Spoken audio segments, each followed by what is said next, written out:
We were using ClickUp, we were using Trello, we used anything you can name.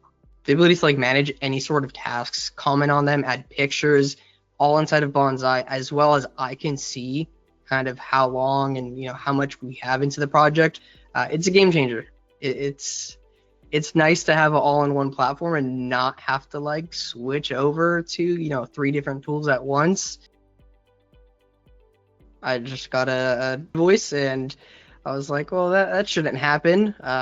Why did they spend 3 times the amount of hours that we needed for that project? And I had no clue, like honestly, 0 clue, and I still had to pay for it. So I was like, this can't happen again. But to start off, we do kind of just hourly pricing.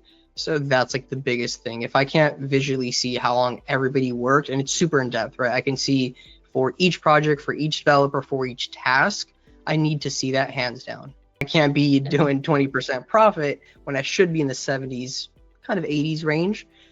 The dashboard you guys have is really nice. Let's just say that. It's the best I've seen. But the time estimates that I can provide to them in ClickUp, I could not do that.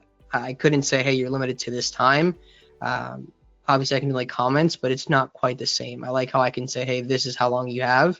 And that's kind of how we really just estimate our tasks. I pretty much, for the most part, know this task should take you 10 hours. They can track 10 hours. If they need more time, they can comment.